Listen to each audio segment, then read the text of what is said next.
กรมคุ้มครองแรงงานกระทรวงแรงงานและสวัสดิการสังคมจัดกองประชุมเผยแพร่และสุกยู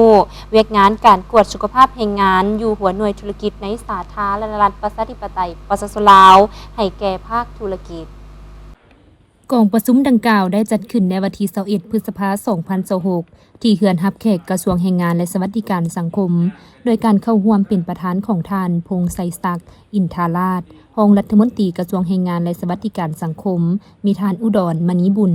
รองหัวหน้ากรมคุ้มครองแรงงานและบรรดาหัวหน่วยธุรกิจที่เกี่ยวข้องเข้าร่วมโอกาสเข้าร่วมกองประชุมครั้งนี้ท่านพงษ์ไสศักดิ์อินทาราชได้กล่าวเปิดว่า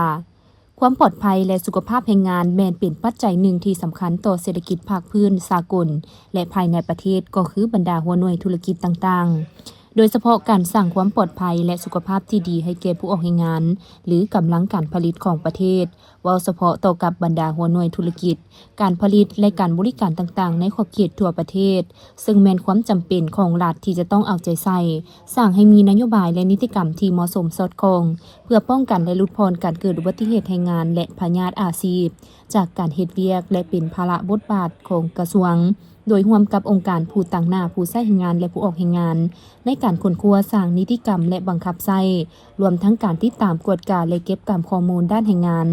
เว้ารวมเฉพาะเป็นการเก็บกรรมข้อมูลด้านความปลอดภัยและสุขภาพแรงงานผ่านการกวดสุขภาพให้ผู้ออกแรงงานอยู่บรรดาหัวหน่วยธุรกิจการผลิตการบริการและบรรดาโครงการต่างๆบ่ว่าจะเป็นทางภายในระบบและอยู่นอกระบบหัวหน่วยแรงงานก็เป็นเวียกหนึ่งที่สำคัญในการกำหนดนโยบายแห่งชาติติดพันกับแผนพัฒนาเศรษฐกิจสังคมแห่งชาติระยะ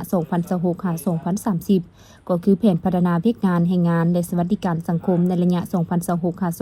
2026-2030 ซึ่งนอนอยู่ในเป้าหมายแผนงานดังกล่าวนั้นรัฐต้องสุ่มใส่ให้บรรลุก็คือการฝึกอบรมการแต่งตั้งพนักงานและหน่วยงานรับผิดชอบด้านความปลอดภัยและสุขภาพแรงงานอยู่ในสถานที่เฮ็ดเวียกให้300หัวหน่วยสุกยูให้ผู้ออกแรงงานที่เฮ็ดเวียกในหัวหน่วยธุรกิจขนาดกลางขนาดใหญ่และผู้ที่มีความเสี่ยงในหน้าเวียกที่เป็นอันตรายให้ได้รับการกวดกาสุขภาพแรงงาน280หัวหน่วยแรงงานการสร้างฐานข้อมูลเก็บกำและรายงานตัวเลขการเกิดอุบัติเหตุแรงงานพยาธิอาชีพและเก็บกำตัวเลขการกวดกาสุขภาพของผู้ออกแรงงานการโฆษณาเผยแพร่นิติกรรมการสร้างความเข้มแข็งให้องค์การรัฐและภาคเอกชนในด้านเวียกงานความปลอดภัยและสุขภาพแรงงานเป็นต้นจากตัวเลขการกวดสุขภาพแรงงานระยะ 2021-2025 ที่ผ่านมากรมคุ้มครองแรงงานสามารถสั่งรวมได้ 62,918 คนหญิง 30,050 คนซึ่งถ้าสมเทียบใส่หัวหน่วยธุรกิจที่ได้รับอนุญาตเห็นว่าตัวเลขจำนวนผู้ออกแรงงานที่ได้รับการกวดสุขภาพนั้นแม้นยังต่ำหลายด้วยเหตุผลดังกล่าวนั้นในนามภาครัฐซึ่งมีหน้าที่ในการปกป้องสิทธิผลประโยชน์ผู้ออกแรงงานและผู้ใช้แรงงานจึงอยากเรียกร้องมายังบรรดาหัวหน่วยธุรกิจให้เอาใจใส่และให้ความสำคัญในการนำเอาผู้ออกแรงงานของตนไปกวดสุขภาพแรงงานกับบรรดาศูนย์หรือห้องหมอที่ได้รับอนุญาตจากกระทรวงแรงงานและสวัสดิการสังคม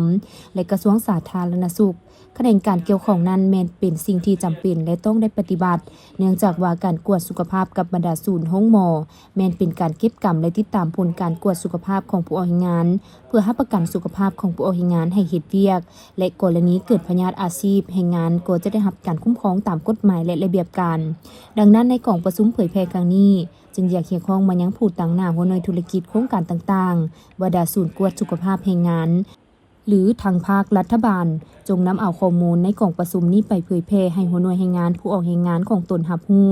และให้ความสำคัญในเวียกงานดังกล่าวให้เอาใจใส่ในการกวดกาสุขภาพแรงงาน